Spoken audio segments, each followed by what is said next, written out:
நடுவர் அவர்களை, சிலந்திக்கு எலும்புகள் இல்லை, சித்தரம்புக்கு வாய் இல்லை, தேளுக்கு காதுகள் இல்லை, அந்த 3 பேருக்கு மனசாட்சியே இல்லை.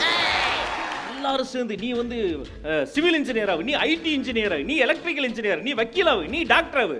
ஒரே பையன் எத்தனை ஆவான்? அவன் 2வது செமஸ்டர்ல பைத்தியம் ஆயிடுறான். யாரா நானு? புத்தி சரியில்லாத குழந்தைக்கு கூட பெற்றோரோடு சேரக்கூடிய சக்தியை கொடுத்தது சினிமா. இத பத்தி தப்பா பேசுற வந்திருக்க அந்த 3 பேருக்கு புத்தி இருக்கா, சக்தி இருக்கா, இல்ல பட்டிமன்றம் முடிச்ச பிறகு பேமெண்ட் இருக்கான்னு கூட எனக்கு தெரியல. ரொம்ப கஷ்டம். நடுவில் உள்ளவருக்கெல்லாம் பஸ் இருக்கான்றே டவுட். ஒன்னு சொல்றேன் எதிரணிக்கு, நாங்க பார்த்திபனா இருக்கிறதும் லியோவா இருக்கிறதும் உங்க பேச்சுவார்த்தையில தான் இருக்கு, மறந்துடாதீங்க. அவங்கள எல்லா மேடையிலும் பேசிருக்காங்க. போன வாரம் தூக்கு மேடையிலோட பேசியிருக்காரு 5 நிமிஷம். எங்க இளைஞர்களுக்கு இவங்கெல்லாம் பிரச்சனையே கிடையாது. என்ன பசங்களுக்கு 2 பிரச்சனை சார். ஒன்னு மதிப்பெண்கள், இன்னொன்னு மதிக்காத பெண்கள். அவ்வளவுதான் பிரச்சனை. எல்லாரும் அதுக்கு பெண்களே கை தட்டுறாங்க. ஆமா, உண்மையை ஒத்துக்கிறவங்க தெய்வத்துக்கு சமன் சொல்லுவாங்க மேடம். முதலாவதாக இன்றைய சினிமா மாணவர்களை செதுக்கத்தான் செய்கிறது, நல்வழிப்படுத்துது, அவங்கள அழகுபடுத்துது, ரசிக்க வைக்கிறது என்று சொல்லி இயக்குனர் ராஜ்மோகன் அவர்களுக்கு பெரிய கரகோஷம் கொடுத்து அன்போடு வருவார்.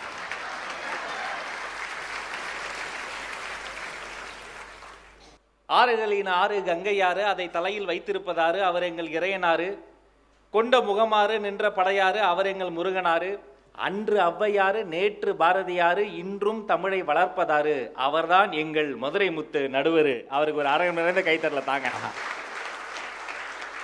வடவடன் வந்துருச்சு எனக்கு திடீர்னு இப்படி ஒரு வார்த்தை.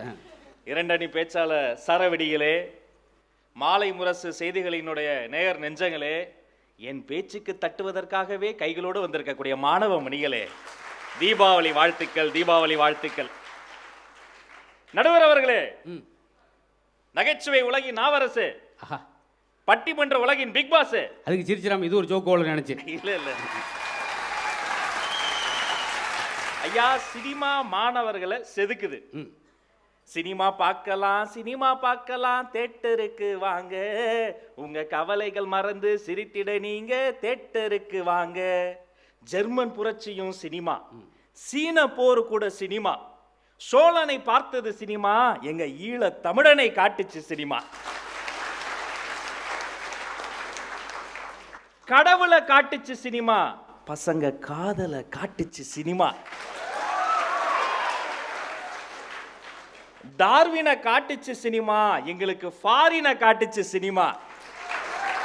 கண்ணகி சிலைதான் மெரினாவிலே, அதை கதையாய் பார்த்தோம் சினிமாவிலே. உழைப்பால் உயர்ந்த அல்டிமேட் ஸ்டார் ஏகே வந்தது சினிமாவிலே.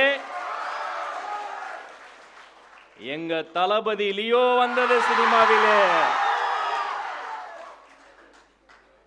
ஒரு முக்கியமான செய்தியை நான் சொல்லி தொடங்கணும் நடுவர் அவர்களே. வழக்கு எண் 18 கீழ் 7 அற்புதமான படம். எங்கள் அண்ணன் பாலாஜி சக்திவேல் இயக்கத்தில் வந்த படம். அதில் கொஞ்சம் அந்த மனநிலை சரியில்லாத ஒரு குழந்தைய ஒரு முக்கியமான காட்சியில் நடிக்க வச்சாங்க. அந்த படம் ரிலீஸ் ஆன உடனே டைரக்டர் பாலாஜி அண்ணன் வாசலில் 2 பெரியவங்க வந்து நின்னாங்க, அழுதுகிட்டே நின்னாங்க. என்னன்னு போய் விசாரிச்சா, 5 வருஷத்துக்கு முன்னாடி தங்களுடைய வீட்டில் இருந்து காணாமல் போன மனநிலை தவறிய குழந்தை தான் அந்த கதாபாத்திரம் என்று கண்டுபிடித்த அந்த பெற்றோரிடம், அந்த புத்தி சுவாதீனம் இல்லாத குழந்தையை அந்த பெற்றோரிடம் ஒப்படைப்பதற்கு வடக்கின் 18 கீழ் 7 என்ற ஒரு படம் வேலை செஞ்சதுன்னு சொன்னா, இதை விட வேற என்னையா சாதனை வேணும்? புத்தி சரியில்லாத குழந்தைக்கு கூட பெற்றோரோடு சேரக்கூடிய சக்தியை கொடுத்தது சினிமா. இதை பத்தி தப்பா பேசுற வந்திருக்க அந்த 3 பேருக்கு புத்தி இருக்கா, சக்தி இருக்கா, இல்ல பட்டிமன்றம் முடிச்ச பிறகு பேமெண்ட் இருக்கான்னு கூட எனக்கு தெரியல. ரொம்ப கஷ்டம். நடுவில் உள்ளவருக்கெல்லாம் பஸ் இருக்கான்றே டவுட். அதான் நடுவில் உள்ளவர் நம்ம நண்பர் தான் மஞ்சு. எப்பவுமே கொஞ்சம் வித்தியாசமான ஆள். அவரு போய் ஒரு நாள் குயிலுக்கிட்ட, குயிலே குயிலே, நீ மட்டும் வெள்ளையா இருந்திருந்தா எங்கேயோ போயிருப்ப. திரும்ப மயில்கிட்ட வந்து, மயிலே மயிலே, உன் வாய்ஸ் மட்டும் கொஞ்சம் நல்லா இருந்தா நீ எங்கேயோ போயிருப்ப. மெரினா பீச்சுக்கு போய், கடலே கடலே, நீ மட்டும் உப்பு கம்மியா இருந்தா எங்கேயோ போயிருப்ப. இந்த குயில் மயில் கடல் எல்லாம் சேர்ந்து மஞ்சுநாதனை பார்த்து, மஞ்சுநாதன் மஞ்சுநாதன், நீ மட்டும் வக்கனையா இந்த குறை சொல்றதை விட்டா எங்கேயோ போயிருப்ப. எவ்வளோ குறை, எதுக்கெடுத்தாலும் குறை சொல்றதியா? ஐயா ஒரு காலத்துல பயந்துகிட்டே இருந்தாங்க, எப்படியாவது படிச்சிடுறா, எப்படியாவது பாஸ் ஆயிடுறா, எப்படியாவது வேலைக்கு போயிடுறா, அதெல்லாம் அந்த காலம். ஆனா இன்னைக்கு எங்க சினிமா என்ன தெரியுமா சொல்லுச்சு எங்க சிங்கங்களுக்கு? மச்சான் ஜெயிச்சாலும் தோத்தாலும் மீசைய முறுக்குன்னு சொல்லி கொடுத்துருக்கு. ஒடுக்கப்பட்ட மக்களுக்கு உரிமை தரணும்னு சொல்லி கொடுத்தது சினிமா ஜெய் பீம். மறுக்க முடியுமா? உலகமே அழிஞ்சு போனாலும் கடைசியில காப்பாற்ற வர்றது ஒரு விவசாயின்னு கடைசி விவசாயிக்கு தேசிய விருது வாங்கி கொடுத்தது சினிமா. ஒன்னு சொல்றேன் எதிரணிக்கு, நாங்க பார்த்திபனா இருக்கிறதும் லியோவா இருக்கிறதும் உங்க பேச்சுவார்த்தையில தான் இருக்கு, மறந்துடாதீங்க. ஆனால் அவங்கள எல்லா மேடையிலும் பேசக்கூடிய தான். போன வாரம் தூக்கு மேடையிலோட பேசியிருக்காரு 5 நிமிஷம். எங்க இளைஞர்களுக்கு இவங்கெல்லாம் பிரச்சனையே கிடையாது. என்ன பசங்களுக்கு 2 பிரச்சனை சார். ஒன்னு மதிப்பெண்கள், இன்னொன்னு மதிக்காத பெண்கள். அவ்வளவுதான் பிரச்சனை. எல்லாரும் அதுக்கு பெண்களே கைதிட்டாங்க. ஆமா, உண்மையை ஒத்துக்கிறவங்க தெய்வத்துக்கு சமன் சொல்லுவாங்க மேடம். எங்க வாழ்க்கையில இந்த 3 பேர் மாதிரி சில பேர் இருப்பாங்க, சொந்தக்காரங்க. அட்வைஸ் பண்ணிக்கிட்டே இருப்பாங்க தெரியுமா, சினிமாவுக்கு போகாத டேய், 10ஆம் கிளாஸ் சினிமாவுக்கு போகாத, 10ஆம் கிளாஸ் பாஸ் ஆயிட்டா உன் வாழ்க்கை நல்லா இருக்கும். டேய் 12ஆம் கிளாஸ் பப்ளிக் எக்ஸாம் பாஸ் ஆயிட்டா உன் வாழ்க்கை நல்லா இருக்கும். இன்ஜினியரிங் காலேஜ் சேர்ந்தா உன் வாழ்க்கை நல்லா இருக்கும். கேம்பஸ் இன்டர்வியூ செலக்ட் ஆயிட்டா உன் வாழ்க்கை நல்லா இருக்கும். இப்படி சொல்ற பிசி எல்லாம் தூக்கி போட்டு மிதிச்சா நம்ம வாழ்க்கை நல்லா இருக்கும். நான்லாம் அப்படிதான் இன்ஜினியரிங் காலேஜ் சேரணும்னு வீட்டில் அடம் பிடிச்சி காசுலாம் கொண்டு போய் சேர்ந்துட்டேன். சேர்ந்த புதுசில் ஜாலியாக இருந்தது. எல்லோ கலர் பெயிண்ட் அடித்த பஸ் வீட்டு வாசலுக்கே வந்தது. ஏறி உட்காந்தா ஜம்முன்னு பிக்னிக் மாதிரி கொண்டு போய் இறக்குனாங்க. இறக்கணும்னு பார்த்தா பெரிய கேட், அத்தாந்தண்டி கேட்டு என் வாழ்க்கையிலே பார்த்ததில்ல. ஏன்பா இது எங்கேயோ பார்த்த மாதிரி? ஒரு இடத்துல பார்த்தேன், ஜொராசிக் பார்க். இது பயங்கரமான இடம். அங்கதான் அவ்வளோ பெரிய கேட் இருக்கும். திறந்து உள்ள போனோம்னா ஒரே சந்தோஷம், எல்லாரும் கலர் ட்ரெஸ், சந்தோஷம். நான் படித்த காலேஜில் பொண்ணுங்க ரொம்ப அதிகம், கூடுதல் சந்தோஷம். ஆஹா, இந்தியாவுக்கு சுதந்திரம் கிடச்சிருச்சா அவன்ட்டு போயிட்டு சந்தோஷமா இருந்தது. சேர்ந்த ஒரு வாரம் இன்ஜினியரிங்கில் வந்து ரொம்ப நிறைய விஷயம் கத்துறாங்க. இங்கே இருக்கிற இந்த மைக்கு, இந்த சேரு, இந்த லைட்டு, இந்த டிவி, இந்த கேமரா, இதையெல்லாம் கண்டுபிடிக்க ஒரு இன்ஜினியர் வேணும். செகண்ட் இயர் தேர்ட் இயரில் கண்டுபிடிப்பாங்க. நான்லாம் சேர்ந்த ஒரே வாரத்தில் இந்த உலகத்தில் ஒரு விஷயத்தை கண்டுபிடிச்சேன். கை தர மாட்டீங்களா? ஒரே வாரத்தில் ஒரு இன்ஜினியர் கண்டுபிடிச்சேன். என்னன்னா, இந்த ஜென்மத்தில் என்னால் இன்ஜினியர் ஆக முடியாதுங்கிறத கண்டுபிடிச்சேன்.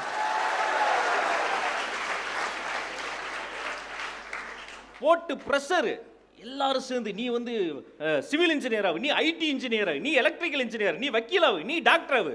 ஒரே பையன் எத்தனை ஆவான்? அவன் 2வது செமஸ்டர்ல பைத்தியம் ஆயிடுறான். யாரா நானு? ஐயா, வாழ்க்கையில் ஒரு சுவாரஸ்யம் வேண்டாமா? பசங்களுக்கு ஒரு நிம்மதி வேண்டாமா? அதற்கெல்லாம் ஒரு வடிவம் வேண்டாமா? சமூகம் சீரழிஞ்சு கிடக்குதுமா? உலகம் பிரிஞ்சு கிடக்குதுமா? இவனை மதத்தால பிரி, ஜாதியால பிரி, பணக்காரன் ஏழைன்னு பிரின்னு உலகம்லாம் பிரிச்சு வைக்குது. ஆனா பணக்காரன் ஏழை, காசு இருக்கிறவன் இல்லாதவன், கருப்பு வெள்ளை, அழகா இருக்கா அழகா இல்லை, எந்த பேதமும் இல்லாம எல்லாரையும் ஏசி போட்ட சேர்ல உட்கார வைக்கிற சமத்துவ கோயில் இருக்குன்னா அதை இங்க சினிமா தியேட்டர் மட்டும்தான். மறக்க முடியுமா? ஒரு பேனா போதும் உலகத்தை மாத்த சொன்னது மலாலா. ஒரு சினிமா போதும் உலகத்தையே மாத்த சொல்றது ராஜ்மோகன். ஒரு காலத்துல உலக சினிமானா கொரியால இருந்து வருவாங்க, ஒரு காலத்துல உலக சினிமானா ஈரான் சினிமா தான்ப்பா உலக சினிமா பயங்கரமா இருக்கும்பாங்க. ஒரு காலத்துல சினிமானா கேரளால இருந்து வர சினிமாலாம் நல்லா இருக்கும்பாங்க. இன்னைக்கு நெஞ்சை நிமிர்த்தி கர்வத்தோடு சொல்றேங்க, ஒட்டுமொத்த உலகமும் திரும்பி பார்க்க வகையில் ஒரு உலக சினிமா கூழாங்கல்னு ஒரு சினிமா தமிழ்நாட்டில இருந்து ஆஸ்காருக்கு நாமினேட் ஆச்சு. மறுக்க முடியுமா? நடுவர் அவர்களை, சிலந்திக்கு எலும்புகள் இல்லை, சித்தரம்புக்கு வாய் இல்லை, தேளுக்கு காதுகள் இல்லை. அந்த 3 பேருக்கு மனசாட்சியே இல்லை. லியோ ஃபர்ஸ்ட் டிக்கெட் வாங்கி கொடுங்கன்னு அவ்வளோ அடம் பிடிச்சிட்டு இங்கே வந்து சினிமாவை பற்றியே தப்பாக பேசிட்டு எப்படிச்சா எனக்கு ஒரு கூச்சமாகவே இருக்காதா? ஐயா, சில முக்கியமான ஒரு செய்தியை சொல்லி நான் நிறைவு செய்கிறேங்கய்யா. சம்சாரம் அது மின்சாரம்னு ஒரு படம். அப்பா மகன் சண்டை. மகன்கிட்ட வாங்கின காசெல்லாம் கொண்டு போய் அப்பா திருப்பி கொடுத்துட்டு, டேய் இந்த வீட்டில் இருக்கிற உன் பொருளாக தூக்கிட்டு வெளில போடா அப்படின்னு சொல்லிட்டு கோயிலில் போய் உட்காந்துருவார். இப்போ ரகுவரன் டென்ஷனாகி பொருளாக எடுத்துக்கிட்டு இருப்பார். இப்போ அந்த வீட்டில் இருந்து ஒரு லேடி கேரக்டர் வரும், வந்து மாமா உங்கள் பொருளாக எடுத்து வச்சிட்டோம், அவர் பொருளாக எடுத்து வச்சிட்டோம், இப்போ என்னுடைய வயிற்றில் உங்கள் குடும்பத்துடைய வாரிசு வளருது, இது உங்கள் வீட்டு பொருளா அவங்க வீட்டு பொருளான்ட்டோன்னா துண்டை உதறிட்டு மறுபடியும் வீட்டுக்கு வந்துடுவார் விசு. அந்த 7 நாட்கள்னு ஒரு படம். அதோடைய ஃபினிஷிங் கிளைமேக்ஸில் ராஜேஷ் அவர் வந்து தன்னுடைய மனைவி வந்து இந்த பாக்கியராஜுடைய காதலையும் தெரிஞ்சு நீ அவரோடய போயிடுமான்னு சொல்லும் பொழுது பாக்கியராஜ் வந்து சொல்லுவார், சாரே எந்த காதலி நீங்கள் மனைவி ஆயிட்டு வரும், பச்சை நீங்கள் மனைவி இந்த காதலி ஆயிட்டு வராது சாரேன்னு சொன்னார். அதுதான் சார் தமிழ் சினிமா. சினிமா என்பது நம்பிக்கை, அது செதுக்குது, மாணவர்களை நல்லா செதுக்குது. இதை சிதைக்கிறதுன்னு சொல்றது ரொம்ப தவறு. நீங்களும் சேர்ந்து சினிமாவுக்கு வாங்க, சேர்ந்து செதுக்குவோம் என்று சொல்லி இந்த நல்ல வாய்ப்பை தந்த நல்ல உள்ளங்களுக்கு தீப திருநாள் வாழ்த்துக்களை சொல்லி விடைபெறுகிறேன். நன்றி, வணக்கம். அற்புதம். அவர் ஒரு இயக்குனர், ஒரு படைப்பாளர் என்பதை அவர் பேச்சை வச்சு பார்த்தீங்களா. மாட்டுக்கு பல்ல பிடிச்சி பார்க்கணும் பண்ணுவாங்க, மனுஷனுக்கு சொல்ல பிடிச்சி பார்க்குறது. 2 பல்லு போட்டிருக்கா, சரி இந்த வயசு இத்தனை கிலோ வெயிட்டு பல்லை வச்சு வெயிட்லாம் சொல்லுவாங்க. மாட்டுக்கு பல்லு, மனுஷனுக்கு சொல்லு. அவர் சொல்ல வச்சு அவர் எவ்வளோ ஒரு படைப்பாளி அப்படின்னு நிரூபித்துட்டார். மிகப்பெரிய வாழ்த்துக்கள். ஜெர்மன் படத்துக்கெல்லாம் போயிட்டு வந்துட்டார். அப்படி ஏன்னா நம்ம இதுலேயும் செதுக்குனா எம்ஜிஆர் அவர்கள் வெற்றி அடைந்ததுக்கு என்ன காரணம்னா ஒவ்வொன்றிலையும் செதுக்குவார். படம் செதுக்கிறவர் படத்தையே அவர் செதுக்குவார். திருடாதேன்ற படம் அவருடைய படம். அதை தலைப்பு வேறு வச்சாங்க, நல்லதுக்கு காலம்லேன்னு தான் வச்சாங்க. அது எம்ஜிஆரே அந்த தலைப்பு எடுத்துருங்க, நானே நல்லதுக்கு காலம்லேன்னு வச்சா தலைவரே சொல்லிட்டார் நல்லது காலம்ல எல்லாம் தவறு ஒன்று ஆரம்பிச்சிருவாங்க, அதுக்கு தலைப்பை திருடாதேன்னு வைங்க. அப்படி ஒவ்வொன்றையும் அவர் இத்தனைக்கு இந்த தமிழ் பிறப்பு இல்லாட்டியும் கூட தமிழ் அவள் ஆழமாக இசையை தேர்ந்தெடுப்பது ஒவ்வொன்றையும் செதுக்கி சிவந்தம்மன் படம் தான் முதல்ல வெளிநாட்டில் எடுக்கப்பட்ட படம். அந்த படத்தில் வந்து எம்ஜிஆர் தான் ஹீரோ நடிக்கிறாரு. சிறிதர் இயக்கம். அதில் ஒரு காட்சியில் இப்படி சுமோக்கு வச்சு நீங்கள் இப்படி சேரில் உட்காந்து சாஞ்சு உட்காரணும். அதுக்கு எம்ஜிஆர் வந்து என்னுடைய படங்களை என்றைக்கு சுமோக் பண்ணியிருக்கேன், இது எம்ஜிஆருடைய சிவந்தம்மன் கிடையாது, இது சிறிதருடைய சிவந்தம்மன், நான் சொல்கிறேன் நீங்கள் கேளுங்க, என் கொள்கைக்கு மாறாக இருந்தால் எனக்கு அந்த படமே வேணாம்னு சொல்லி வெளிநாட்டிலேருந்து திரும்பி வந்துட்டார். அதுக்கு மட்டும் தான் சிவாஜி அவர்கள் நடித்தார்.